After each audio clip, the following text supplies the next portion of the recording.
Comédien de doublage très entendu dans les films et séries, il est la voix incontournable d'Eric Cartman et bien plus. Coucou, salut, c'est moi, c'est Cartman. Bonjour, bande de petits cons. Oh bien le bonjour et bienvenue dans la FAQ de Christophe Lemoine. Comment es-tu arrivé à faire que comédien de doublage soit ton métier? Eh ben, d'abord, pour être comédien de doublage, il faut être comédien. Et donc, il faut suivre des cours de théâtre. Et puis ensuite, la vie fait que vous pouvez éventuellement être appelé pour venir commencer à passer des petits essais sur des petits personnages, soit de dessins animés, de films, tout ça. Mais moi, j'ai un parcours un petit peu particulier puisque j'ai commencé lorsque j'avais 9 ans. J'en ai 39 maintenant, donc ça fait 30 ans que j'en fais. J'ai eu cette chance en fait de commencer très jeune et ensuite de toujours poursuivre. Est-ce que tu t'attendais au succès de la série et de la renommée que tu as eue grâce à elle? Eh bien, on ne sait jamais quel va être le succès ou pas d'une série, parce que ça dépend pas de nous, mais ça dépend exclusivement du public.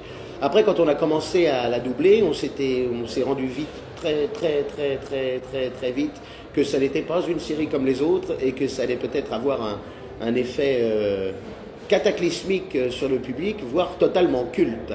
Et c'est au fil des saisons, je dirais à partir de la 3e ou 4e saison, que oui, on s'est rendu compte que South Park était un vrai phénomène de société. Est-ce que tu en as marre d'être systématiquement associé à Cartman? Et est-ce que ça te pénalise ou t'avantage pour d'autres projets? Alors, ça ne me gêne absolument pas d'être systématiquement considéré comme la voix d'Eric Cartman. Ça me fait même extrêmement plaisir, parce que c'est un personnage que j'aime vraiment beaucoup.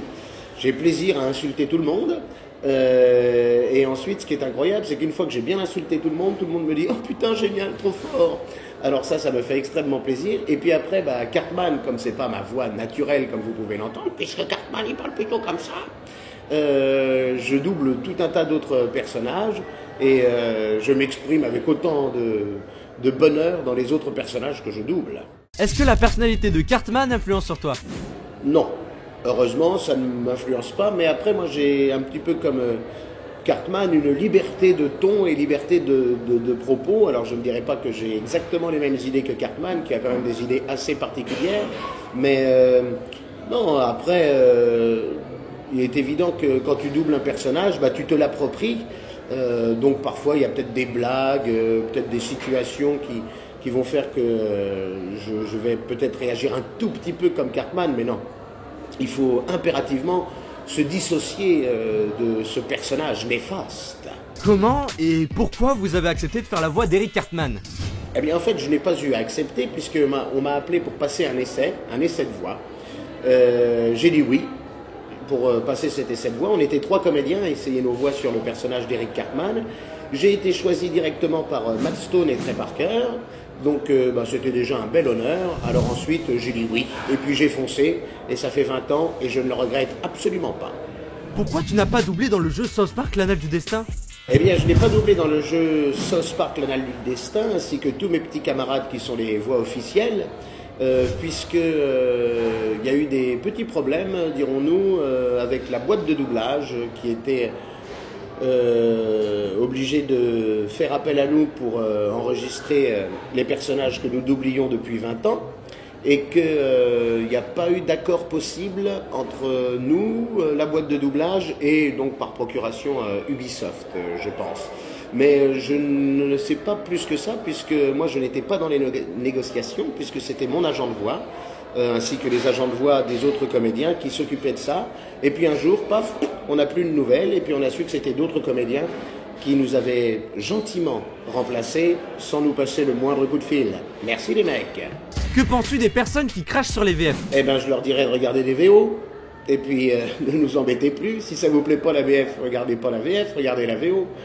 Il y a des bonnes VO, il y a d'excellentes VF, faites-vous plaisir, faites votre choix, soyez adultes, mais n'en dégoûtez pas les autres. Est-ce que doubler la voix de Eric Cartman, ça aide à faire la mort avec les filles? Non, doubler la voix de Cartman, ça n'aide pas à faire l'amour avec des filles et ça n'aide pas à la séduction. Je pense que pour faire l'amour avec des filles, il vaut mieux avoir la voix de Richard Darbois qui double Harrison Ford, la voix de Jacques France qui double De Niro ou dans les jeunes générations la voix d'Adrien Antoine qui double Sam Worthington. Mais non, Cartman, honnêtement les mecs, si vous voulez vous choper des gonzesses en faisant la voix Direct Cartman, je vous le déconseille fortement, parce que sinon vous allez rester puceau jusqu'à 70 ans. Raconte une anecdote de tournage. Eh ben écoute, ça va pas être une anecdote de tournage, ça va être une anecdote de doublage. Je double depuis 20 ans, 22 ans un personnage dans Les Feux de l'amour, et lorsque j'ai dit ça à ma grand-mère, elle était extrêmement heureuse. Elle en a parlé à ses voisins, et le voisin est venu et m'a regardé, et a fait « Putain, c'est bien foutu ». Je dis « Comment ça, c'est bien foutu ?» Il dit « Ah ouais, vraiment, c'est bien foutu ». Je dis « Mais attendez, monsieur, je dis vous, moi je ne fais que la voix, hein, je ne fais pas le physique. » Il me fait « la voix, je reconnais, mais alors le maquillage, impeccable. » Il a jamais compris qu'en fait, c'était pas moi physiquement. Et ça, je trouve ça fantastique. C'est la magie du doublage. Ok, merci à toi Lemoine de m'avoir accordé ces quelques minutes et aussi au TGS de m'avoir permis de réaliser ce projet. Sur ce, n'hésite pas à aimer la vidéo, car ma source de motivation, c'est... Ta source de motivation, c'est personne, espèce d'enculé. Hein, quoi Ben non, c'est vous, hein, mais pas lui en tout cas, hein. Je t'emmerde. C'était Argos, et Christophe Lemoine. je préfère quand même quand t'es douce comme ça, tu vois. Et salut. Hit the road.